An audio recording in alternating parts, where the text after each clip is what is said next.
Hi അസ്സലാമു അലൈക്കും. അപ്പോൾ ഇന്നത്തെ റെസിപ്പി ഒരു എള്ളുംപുട്ടിൻ്റെ റെസിപ്പിയാണ്. അപ്പോൾ എല്ലാവരും വീഡിയോ മുഴുവനായി കാണുക. ആദ്യമായിട്ട് കാണുന്നവരാണെങ്കിൽ ഒന്ന് സബ്സ്ക്രൈബ് ചെയ്യുക, കൂടെ തന്നെ ബെല്ലൈക്കൺ കൂടെ ഒന്ന് പ്രസ് ചെയ്യുക. ഇതിന് വേണ്ടി 2 കപ്പ് അരി എടുത്ത് കഴുകി വറുത്തെടുക്കാം.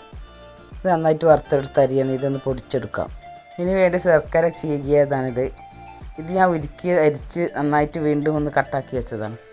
ഇതിലേക്ക് പൊടിച്ച വെച്ച അരിപ്പൊടിയും കൂടി ചേർത്ത് കൊടുക്കാം. ഇനി ഒരു ഉണങ്ങിയ തേങ്ങ പൊടിച്ച് വെച്ചിട്ടുണ്ട്, അതും കൂടി ചേർത്ത് കൊടുക്കാം.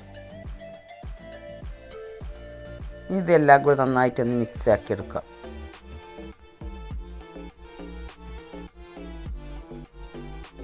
നല്ല ശർക്കര ഇതിൽ ചേർത്ത് കൊടുക്കാം. ഇതെല്ലാം കൂടി ഒന്ന് മിക്സ് ആക്കിയിട്ടുണ്ട്. ഇനി ഒരു തുള്ളി ഉപ്പ് വെള്ളം കൂടി ചേർത്ത് കൊടുക്കാം. ഇതെല്ലാം കൂടി ഒന്നുകൂടെ മിക്സ് ആക്കി എടുക്കാം. ഇതെല്ലാം കൂടി ഒന്ന് മിക്സിയിലിട്ട് കറക്കിയെടുക്കാം.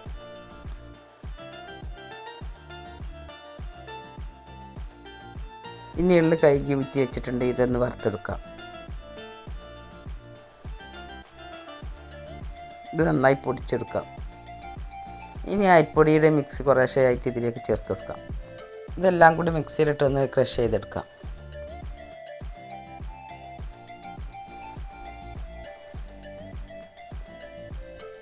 ഇത് നന്നായി യോജിപ്പിച്ചെടുത്തിട്ടുണ്ട്. കുറച്ച് മധുരത്തിൻ്റെ കുറവുണ്ട്. അത് ഞാൻ ഒരു 1/4 കപ്പ് പഞ്ചസാരയും കൂടി ചേർത്ത് കൊടുക്കാം.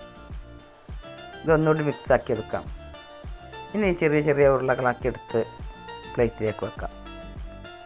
ഇപ്പോൾ എള്ളുംപുട്ട് റെഡി ആയിട്ടുണ്ട്. എല്ലാവരും ഉണ്ടാക്കി നോക്കുക. ഇനി ബാക്കിയുള്ള അരിൻ്റെ മിക്സും കൂടി ഉരുട്ടി വെക്കാം.